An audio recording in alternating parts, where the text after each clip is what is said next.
আর যদি করুণ ইতিহাস তো আছে, নবীদের রক্তের উপরে, সাহাবীদের রক্তের উপরে, তাবেঈনদের, মুস্তাহিদদের রক্তের উপরে আজকের দিন ইসলাম প্রতিষ্ঠিত। কথা বলেন ঠিক কিনা? যদি তারা কোনো কাফের, মুশরিক, বেঈমানের সাথে আপোষ করে ক্ষমতার চেয়ার দখল করতেন, ইসলাম আজকের এই পর্যন্ত আসতো না। প্রতিটা কারবালায় আজকের ইসলাম এই পর্যন্ত টিকে রেখেছেন। কথা বলেন ঠিক কিনা? বিসমিল্লাহির রহমানির রহিম। ওয়াজাওয়াজনা বিবানি ইসরাঈলাল বাহরা ফাআতবা'হুম ফিরআউন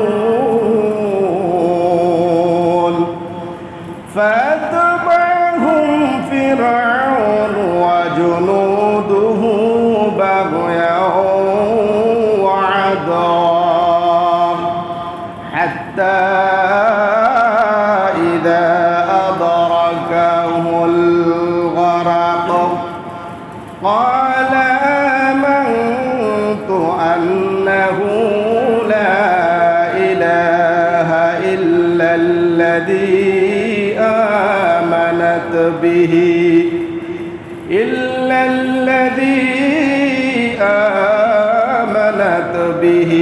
بنو إسرائيل وأنا من المسلمين। আওয়াজ দিয়ে বলে আল্লাহু আকবার। একসাথে আওয়াজ দিয়ে আল্লাহু আকবার। রব্বুল আলামিন সূরা ইউনূসের 90 নম্বর আয়াতের ভিতরে ফিরআউনের যে কথাগুলো তিনি বলেছিলেন, আল্লাহ তাআলা কিয়ামত পর্যন্ত উম্মতের স্মরণ রাখার জন্য কোট করে দিয়েছেন। মূসা আলাইহিস সালাতু ওয়াস সালাম সুদীর্ঘ দিন দাওয়াত দিতে যখন ফিরআউনের নির্যাতনের শিকার হলেন, এক পর্যায়ে যখন সে চিন্তা করল মূসা সহ তার কওমকে নিচ্ছিন্ন করে দেওয়া হবে, জমিনে তাদেরকে আর টিকে থাকতে দেওয়া হবে না। কিসের জন্য? দিন প্রচারের জন্য, আল্লাহর জমিনে আল্লাহর দিন বাস্তবায়ন করার যে দাওয়াতি মিশন গ্রহণ করেছিলেন, ফিরআউন সহ তার লোক লস্কর এগুলো সহ্য করতে পেরেছিলেন না, যার কারণে তাকে হত্যা করার জন্য ফিরআউন বাহিনী নিযুক্ত করেছিলেন। কথা বলেন ঠিক কিনা? দুনিয়াতে কোন নবী ক্ষমতা দখল করার জন্য যুদ্ধ করে নাই, দিন প্রতিষ্ঠা করার জন্য যুদ্ধ করেছেন। আল্লাহর জমিনে আল্লাহর দিন বাস্তবায়ন করার জন্য রক্ত দিয়ে শাহাদাত বরণ করেছেন। কথা বলেন ঠিক কিনা? আমার ভাইরা, মূসা আলাইহিস সালাতু ওয়াস সালাম তার কওম সহ যখন নীল নদের দিকে ধাবিত হলেন, মূসা আলাইহিস সালাতু ওয়াস সালামের সাথীরা বললেন, ওগো আল্লাহর পয়গম্বর মূসা, আমাদের তো বাঁচার আর কোনো উপায় দেখি না। আমাদের পিছে হলো ফিরআউনের সব বাহিনী, সশস্ত্র বাহিনী, আর সামনে হলো ফোরাত নদী।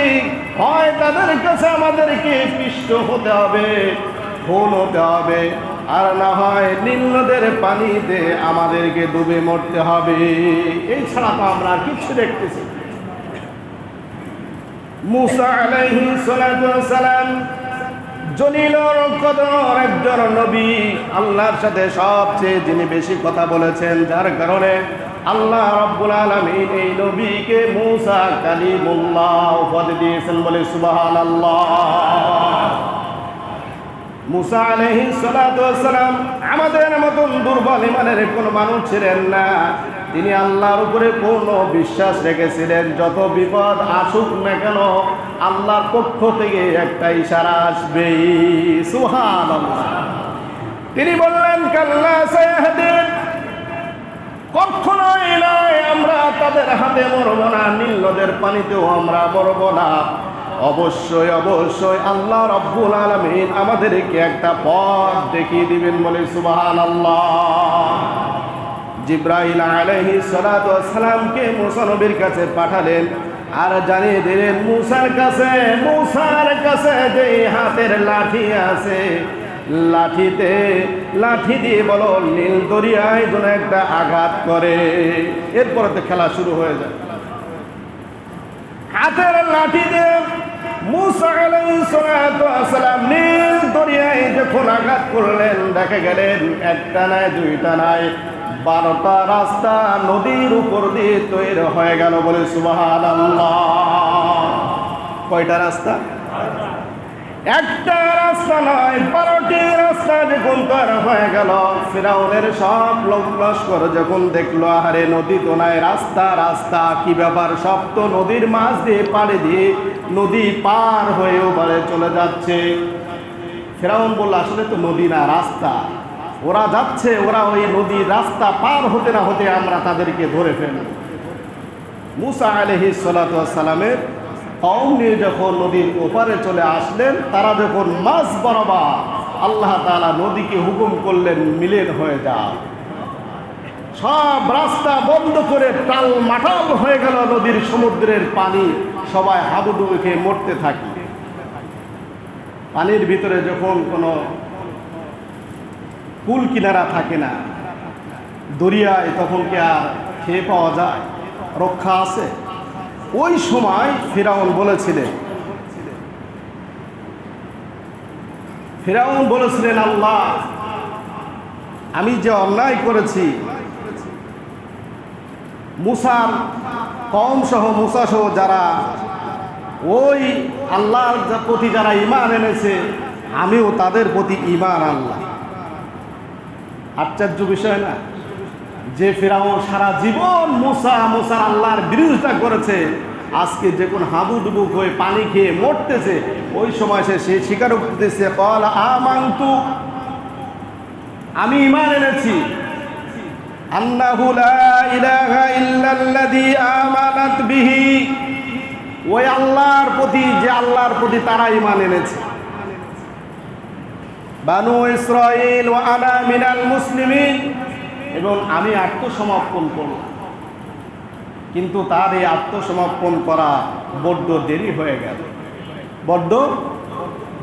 গেল। আল্লাহ আর তাকে সুযোগ দিলেন না। আল-আনা ওয়া ক্বাদ আসাইতা ক্বাবলু ওয়া কুনতা মিনাল মুফসিদিন। আল্লাহ রাব্বুল আলামিন বললেন যে না, তোমাকে বহুবার সময় দিয়েছি, সুযোগ দিয়েছি, তুমি সুযোগের সৎ ব্যবহার করে তুমি মুসা এবং তার কওমের উপরে নির্যাতন চালিয়েছ। আমি আল্লাহর প্রতি তুমি বৃদ্ধাঙ্গুল দেখেছ না, তোমাকে বহুবার আসাইতু ক্বাবলু, বহুবার তোমাকে এরপরে সুযোগ দেওয়া হয়েছিল, কিন্তু না। ওয়া কুনতা মিনাল মুফসিদিন, তুমি ছিলে দুনিয়ায় সবচেয়ে বড় ফাসাদ সৃষ্টিকারী, বলে আল্লাহু আকবার। আল্লাহ বলছেন ওয়া কুনতা মিনাল মুফসিদিন, তুমি ছিলে সবচেয়ে বড় ফাসাদ সৃষ্টিকারী, তোমার আর কোনো সুযোগ দেওয়া হবে না। এখন তুমি ঈমান আনছো বলছো, তোমার এই ঈমান আনা গ্রহণ করা হবে না। সুতরাং আমার ভাইরা, শুধু কারবালার ইতিহাস না, প্রতিটা 10ই মুহররমের যে ঘটনা থেকে আমাদের শিক্ষা আছে না নাই?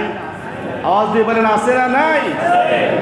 আল্লাহ তাআলা এই নীল নদের থেকে, ফিরাউনের হাত থেকে যে রেহাই দান করেছিলেন, সেই দিনটি ছিল 10ই মুহররম, বলি সুবহানাল্লাহ।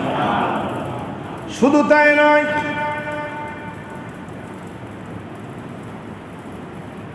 হযরত নূহ আলাইহিস সালাতু ওয়াস সালাম 950 বছর পর্যন্ত দাওয়াতি কাজ করেছেন, কিন্তু তার দাওয়াতকেও গ্রহণ করেন নাই। আল্লাহ রাব্বুল আলামিন শেষ পর্যন্ত তাকে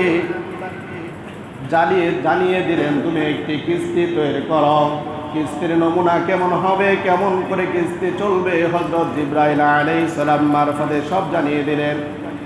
শুধু তাই নয়, যে মহাপ্লাবন হল, প্রলয়ঙ্কার যে বন্যা হলো সমস্ত যারা জীবিত ছিল নূহ আলাইহিস সালামের যারা অনুসরণ করেছিলেন তাদেরকে ছাড়া আল্লাহ বললেন আর কাউকে যেন তোমার প্রতি আমি আল্লাহর প্রতি যারা ঈমান এনেছে তারা ব্যতীত কেউ যাতে এই কিস্তির ভিতরে না উঠে। প্লাবন শুরু হয়ে গেল, নিজের সন্তান হাবুডুবু খেয়ে মরতেছেন, কিন্তু নূহ আলাইহিস সালাম বাবা তো নবী হলো তো বাবা, মায়া লেগে গেল।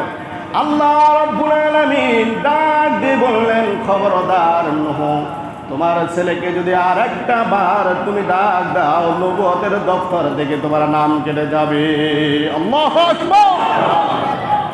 ডাক দিলেন, কিন্তু নূহ আলাইহিস সালামের ছেলে কিনান বললেন না, তোমার এই কিস্তির প্রতি আমি ঈমান আনবো না, কিস্তির পথে আমি উঠবো না, ওই আল্লাহর প্রতি ঈমান আনবো না। আমি ওই পাহাড় দেখতেছি, আমি এই বন্যার পানি যত হোক পাহাড়ের পরে উঠবে না, আমি ওখানে আশ্রয় নিব। আল্লাহর গজব আযাব যখন শুরু হয়ে যায় তখন কোনো জিনিসে রক্ষা পায়। করোনার সময় তো আপনারা দেখেছেন সারা পৃথিবীর বড় বড় ধনাঢ্য দেশগুলো তারা একমাত্র আল্লাহ সাহায্য ছাড়া আর কোনো উপায় পায় না। কথা বলেন ঠিক কি না? এরপরে ইসরায়েল আমেরিকা দাবানল যখন শুরু হয়ে যায় তারা দিশা হারা হয়ে যায়, দিক বিদিক হারা হয়ে যায়। কথা বলেন ঠিক কিনা? ওই পাহাড় তো কিছুই না, পাহাড়ের উপরেই পানি উঠে দিলেন আল্লাহ তাআলা। ওই নূহ আলাইহিস সালামের কিস্তি যে দিনটিকে যদি পাহাড়ে অবস্থান করেছিলেন, অর্থাৎ এই মহাপ্লাবন থেকে যে পাহাড়ের উপরে আশ্রয় নিয়েছিলেন, ওই দিনটি ছিল 10ই মুহররম। বলি সুবহানাল্লাহি ওয়া বিহামদিহি। আমার ভাইরা, শুধু তাই নয়, হযরত ঈসা আলাইহিস সালাম যেই সময় যেই দিন জন্মগ্রহণ করেছিলেন ইতিহাস সাক্ষী দেয় সেই দিনটি ছিল 10ই মুহররম। শুধু তাই নয়, ইয়াকুব আলাইহিস সালাম দৃষ্টি শক্তি যেদিন ফিরে পেয়েছিলেন সেই দিনটি ছিল 10ই মুহররম। ইউনূস আলাইহিস সালাম কুয়ার ভিতরে যে নিক্ষিপ্ত হয়েছিলেন, ইউনূস আলাইহিস সালাম গভীর সমুদ্রে মাছের পেটের ভিতরে যিনি গিয়েছিলেন, পৃথিবীর কোনো মানুষ কোনো আওয়াজ পায় না, পেয়েছিলেন। মাছের পেটের ভিতরে যদি সমুদ্রের ভিতরে কেউ যায় ওর তো আর আওয়াজ শোনার কোনো কথা নাই। আল্লাহ রাব্বুল আলামিনের এই ইউনূস নবী মাছের পেটের ভিতরে থেকে যে দোয়া পড়েছিলেন, কোরআনে কারিমে সে দোয়াটি কোট করে জানিয়ে দিয়েছেন, লা ইলাহা ইল্লা আনতা সুবহানাকা ইন্নী কুনতু মিনাজ জালিমিন। পারেন আপনারা? বলেন তো আওয়াজ দিয়ে, লা ইলাহা ইল্লা আনতা সুবহানাকা ইন্নী কুনতু মিনাজ জালিমিন। আল্লাহ রাব্বুল আলামিন ওই সমুদ্রের অতল গহ্বরে দুনিয়ার কোনো মানুষ কোনো বিজ্ঞানী যদি আওয়াজ নাও শুনতে পায়, মহাবিজ্ঞানী একজন, তার নাম কি? আল্লাহ তাআলা ইউনূস আলাইহিস সালামের আওয়াজ শুনতে পেলেন। এরপরে মাছ যখন দরিয়ার কিনারে এসে বমি করে ইউনূস নবীকে উদ্গীর করে দিলেন, বের করে দিলেন। ওই দিনটিও ছিল 10ই মুহররম। আদম আলাইহিস সালাম জান্নাত থেকে জান্নাতের ভিতরে রেখে যে গন্ধম ফল খেয়েছিলেন, গন্ধম ফল খাওয়ার পরে জান্নাত থেকে বের করে দিলেন। তিনি চিন্তায় পড়ে গেলেন, আরে আল্লাহ রাব্বুল আলামিন আমাকে তো নিষেধ করেছিলেন, আমি তো গন্ধম ফল খেয়ে বলে অপরাধ করে ফেলেছি। আল্লাহ রাব্বুল আলামিনের কাছে তওবা করলেন, রব্বানা ظلمنا أنفسنا وإن لم تغفر لنا وترحمنا لنكونن من الخاسرين। আল্লাহ তাআলা, আমি আমার নিজের উপরে জুলুম করে ফেলেছি, অন্যায় করে ফেলেছি, আপনি আমাকে ক্ষমা করেন, আমার প্রতি আপনি রহম করেন। আর যদি তা না করেন ফাতারাকুনান্না মিনাল খাসিরিন। আয় আল্লাহ, আমি তো ক্ষতিগ্রস্ত হয়ে যাব। কত সুন্দর দোয়া তিনি পড়লেন। আল্লাহ তাআলা আমাদের জন্য এই দোয়া কোরআনে কারিমের ভিতরে কোট করে দিয়েছে। আমরাও বলি, নামাজের পরে বলি কি বলি না? রব্বানা যালামনা আনফুসানা ওয়া ইল্লাম তাগফির লানা ওয়া তারহামনা লানাকুনান্না মিনাল খাসিরিন। আল্লাহ রাব্বুল আলামিন এর কাছে যখন আদম আলাইহিস সালাতু ওয়াস সালাম এই দোয়া করলেন, আল্লাহ তাআলা সাথে সাথে দোয়া মঞ্জুর করে নিলেন। সুবহানাল্লাহ। ওই দিনটিও ছিল 10ই মুহররম। বলি সুবহানাল্লাহ বিহামদি। ইব্রাহিম আলাইহিস সালাতু ওয়াস সালাম নমরুদের আগুন থেকে পরিত্রাণ যেদিন কি পেয়েছিলেন, ওই দিনটি ছিল 10ই মুহররম। এরকম 10টা বড় বড় ঘটনা 10ই মুহররমের কারণ। এছাড়া আরও ঘটনা আছে। আমরা তো শুধু কারবালার ইতিহাস জানি। আমার ভাইরা, কারবালা হযরত নবী করিম সাল্লাল্লাহু আলাইহি সাল্লাম ইন্তেকালের পরে খলিফাতুল মুসলিমিন হযরত আবু বকর সিদ্দিক রাদিয়াল্লাহু তাআলা আনহু পরামর্শের ভিত্তিতে তিনি খলিফা নির্বাচিত হলেন। যদি রাজতন্ত্র কায়েম করতেন তাহলে নবীজি ইন্তেকালের পরে তো ফাতেমা ক্ষমতায় বসতে।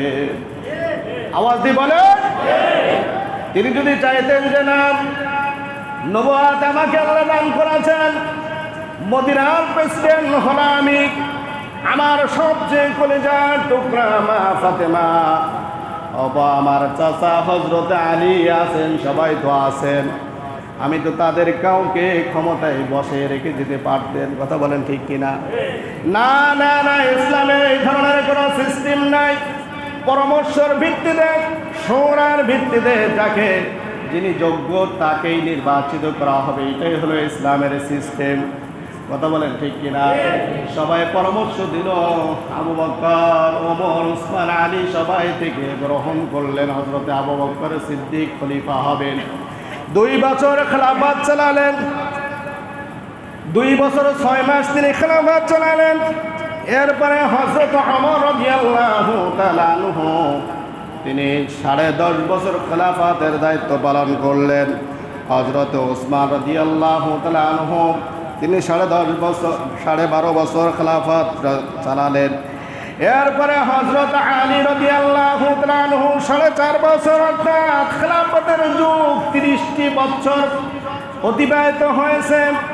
30 বছর পরে মুআবিয়া রাদিয়াল্লাহু তাআলা আনহু ছেলে ইয়াজিদ নিজের ক্ষমতা দখল করার জন্য যখন চেয়ার দখল করলেন, ইয়াজিদ ছিল একজন দুষ্কৃতী, মদখোর, নিশাখোর। কিন্তু ইয়াজিদ ক্ষমতায় বসার পরে হুসাইন সহ সবাইকে তার প্রতি আনুগত্য স্বীকার করার যেই জোর দাবি করলো, চাপ দিয়ে বসলো। হুসাইন বলল, না না না, খেলাফতের দায়িত্ব যারা গ্রহণ করেছেন পূর্বে 30টি বছর রক্ত দিয়ে যারা শহীদ হয়ে গেছিলেন, আমার নানারা দান দান মুবারক শহীদ হয়েছেন, রক্ত ঝরেছেন যে ইসলাম রক্ষা করার জন্য, সেই ইসলাম টিকে রাখার জন্য এজিদের বর্ষ আমি স্বীকার করতে পারি না। এজিদের বর্ষ আমি স্বীকার করতে চাই না। আমি কি হলো, কুফা থেকে চিঠি আসলো, হুসেন তুমি কুফায় আসো, আমরা তোমার হাতেই বায়াত গ্রহণ করব। নবী করিম সাল্লাল্লাহু আলাইহি সাল্লামের কলিজার টুকরা মা ফাতেমা, হযরতে ফাতেমা রাদিয়াল্লাহু তাআলা আনহার কলিজার টুকরা ইমাম হুসাইন, তার সাথে লোকজন ছিলেন। আবার কুফার থেকে চিঠি আসলো যে তুমি আসো, আমরা তোমার কাছে বায়াত গ্রহণ করব। হুসাইন বলল, ঠিক আছে, আমি যাব, কুফায় যাব, শুধু একমাত্র ইসলাম রক্ষা করার জন্য, সত্য প্রতিষ্ঠা করার জন্য যদি জীবন দিতে হয় তাও যাও দিব, এরপরও আমি এজিদের বশ্যতা স্বীকার করে নিব না। ইতিহাস সাক্ষী দেয়, ইমাম হুসাইন রাদিয়াল্লাহু তাআলা আনহু কোন কিতাবে আছে 72 জনের একটি কাফেলা, আবার কোন কিতাবে আছে 78 জনের একটি কাফেলা নিয়ে কুফায় যাওয়ার আগে মুসলিম বিন আকিলকে পাঠালেন, যাও কুফার অবস্থা দেখে আসো। মুসলিম বিন আকিল কুফায় গেলেন, তার সাথে সুন্দর ব্যবহার করলেন, কিন্তু জিয়াদ কুফার গভর্নর তাকে আটকে দিলেন। আটকে দিলে মুসলিম বিন আকিলের দেহ থেকে মাথাটা আলাদা করে দিলেন, এবং শুধু তাই না, বললেন মুসলিম বিন আকিলের থাকার জন্য, খাওয়ার জন্য, তার আসার জন্য যারা সহযোগিতা করেছে প্রত্যেককে শাস্তির আওতায় আনতে হবে। বেশি শক্তি ব্যবহার করল, যে তাকে যারা থাকতে দিছে, তারা সহযোগিতা করেছে, প্রত্যেককে শাস্তির আওতায় এনে তাদেরকে গর্দান আলাদা করতে হবে, তারা তাই করবে। এই খবর যখন হুসাইন রাদিয়াল্লাহু তাআলা আনহুর কাছে চলে গেলেন, তিনি বললেন, না, আমি কুফায় যাবই যাব, আল্লাহ রাসূলের দিন রেখে যাওয়া দিনকে বাস্তবায়ন করার জন্য আমি কুফায় যাব। শুধু তাই না, 72 মতান্তরে 78 জনের কাফেলা নিয়ে কুফায় রওনা করলেন। কুফার গভর্নর জিয়াদ ইবনে জিয়াদ তাকে আটকে দিলেন, ওখানে রাখলেন এবং ঘোষণা করলেন, শোনো, হোসাইনকে সেটা আমাদের দেখার বিষয় না, সে যদি আমাদের বর্ষতা স্বীকার করে না নেয়, তাহলে ফোরাতের 1 ফোঁটা পানির জন্য পর্যন্ত সে ব্যবহার করতে না পারে। পানি আল্লাহর নিয়ামত। কার নিয়ামত বলে? আল্লাহর নিয়ামত। কিন্তু তারা সেই পানি পর্যন্ত আটকে দেয়। এদিকে দামেস্কের গভর্নর ইয়াজিদ 6000 সৈন্য পাঠিয়ে দিলেন। আমার ভাইরা, ইসলামের কখনো লোকজন জনসংখ্যা বেশি ছিলেন না। ইসলাম যেখানে বিজয় অর্জন করেছে, আল্লাহ তাআলা জনসংখ্যা বেশির ভিতরে কম সংখ্যক ইমানদারদের দিয়ে বিজয় লাভ করেছে। এই ইতিহাস কোথাও না যে ইসলামের লোক লস্কর বেশি আর কাফেররা কম, সেখানে বিজয় লাভ করেছে। বরং এটাই সত্য যে কাফেররা হাজার হাজার শত শত বেশি, কিন্তু মুসলমানের সংখ্যা কম। এই সংখ্যা কম থাকার পরেও ইমানের কারণে, ইমানের তাকিদের কারণে, আল্লাহর ভরসা, আল্লাহর সাহায্যের কারণে মুসলমানরাই জয়লাভ করেছে। সুবহানাল্লাহ। আচ্ছা বলেন তো, 72 বা 78 যাই বলেন, এই সংখ্যা মানুষের জন্য 6000 সৈন্য কোনো ব্যাপার, কোনো দরকার ছিল? এদের তো পায়ের নিচে পড়ে এই 72 জন পিষ্ট হওয়ার কথা। ইয়াজিদের সৈন্যবাহিনী এসে হুসাইনের লোকজনের উপরে অত্যাচার শুরু করল। 40 জন পুরুষকে হত্যা করে ফেলল, শাহাদাত হয়ে গেলেন 40 জন পুরুষ। হুসাইন আসলেন শিশু এবং মহিলাদের কাছে বিদায় নেওয়ার জন্য, স্ত্রীদের কাছে বিদায় নিতে। স্ত্রীদেরকে ডাক দিয়ে বললেন, শোনো আমার স্ত্রীরা, বিশ্ব নবী আমার নানার রেখে যাওয়া যে ইসলাম, সেই ইসলাম প্রতিষ্ঠার জন্য, সত্যকে প্রতিষ্ঠা করার জন্য আমি হুসাইন সহ যে কুফায় এসেছিলাম, কুফায় তারা নির্মম নির্যাতন করেছে। আমার সাথে যত পুরুষ এসেছিল সবাইকে তারা হত্যা করে শাহাদাত করেছে। আমি এখন যুদ্ধে ঝাঁপিয়ে পড়ব, তোমাদের কাছে আমি বিদায় দিয়ে আসলাম। হুসাইনের স্ত্রী ছোট্ট ছেলে আলী আসগরকে ধরলেন, হুসাইন শোনো, ফোরাতের পানি আমাদের জন্য বন্ধ হয়ে গিয়েছে, আমরা খাবারের ক্ষুধার্ত অবস্থায় আছি, আমাদের বুকে কোনো স্থানে দুধ নাই, পানি নাই, তুমি একটু তাদেরকে বলো যেন ফোরাতের পানি দিয়ে আমার আলী আসগরের গলাটা একটু ভিজে না।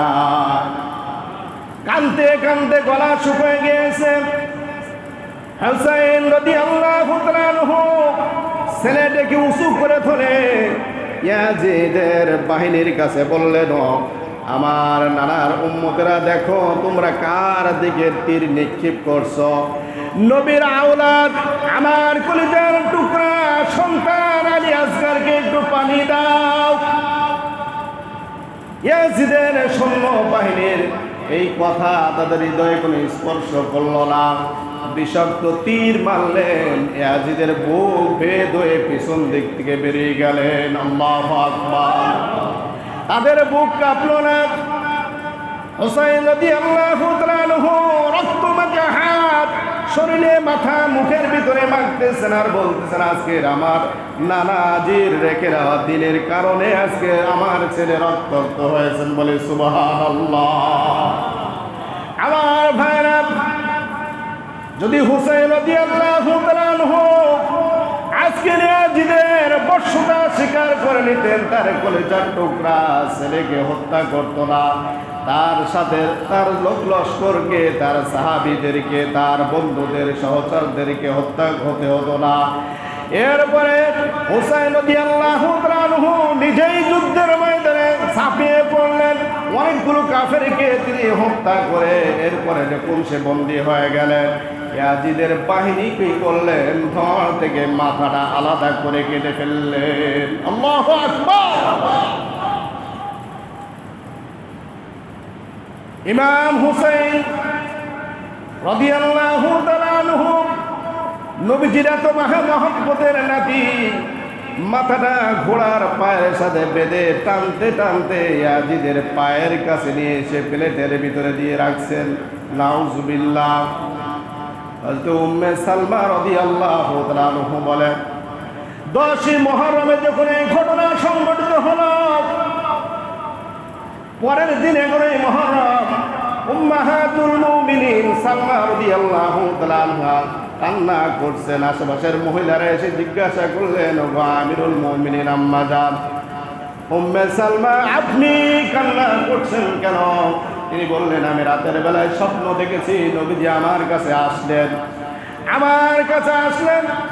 চুলগুলো কেমন উস্কো খুস্কো, চেহারাটা মলিন, সব কিছু যেন ধুলায় মসজিদ অবস্থা। আমি জিজ্ঞাসা করলেন, ইয়া রাসূলুল্লাহ, ইয়া হাবিবাল্লাহ, আপনার অবস্থা এমন কেন, চেহারাটা মলিন কেন?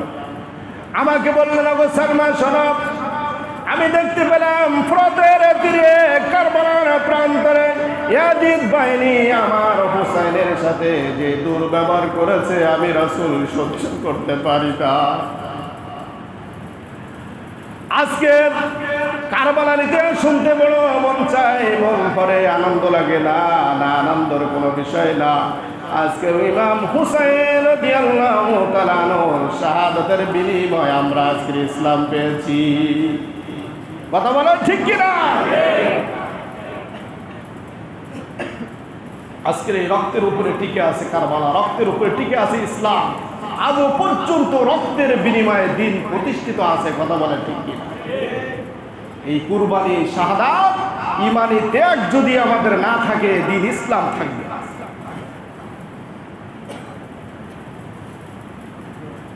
আল্লাহ যেন আমাদেরকে বোঝা তৌফিক দান করেন, বলেন আমিন। আমার মায়েরা, বোনেরা অনেকে প্রশ্ন করেন যে মুহররমের রোজা কয় তারিখে রাখবো? যেহেতু 10ই মুহররম, অনেকে রোজা রাখি আমরা। নবী সাল্লাল্লাহু আলাইহি ওয়াসাল্লাম বলেছেন, এই 10ই মুহররমে রোজা বিগত 1 বছরের কাফারা, 1 বছরের গুনাহ আল্লাহ তাআলা মাফ করে দেন। বলেন সুবহানাল্লাহ।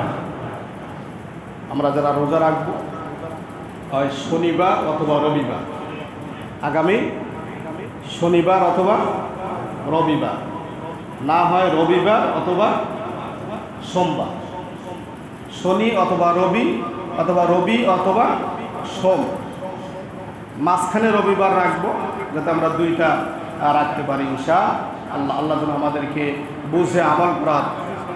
জি, এই আগামী শনিবার অথবা রবিবার, অথবা রবিবার অথবা সোমবার, 2টা মিলে রাখবো ইনশাআল্লাহ। আল্লাহ আমাদেরকে তৌফিক দান করুন, বলেন আমিন।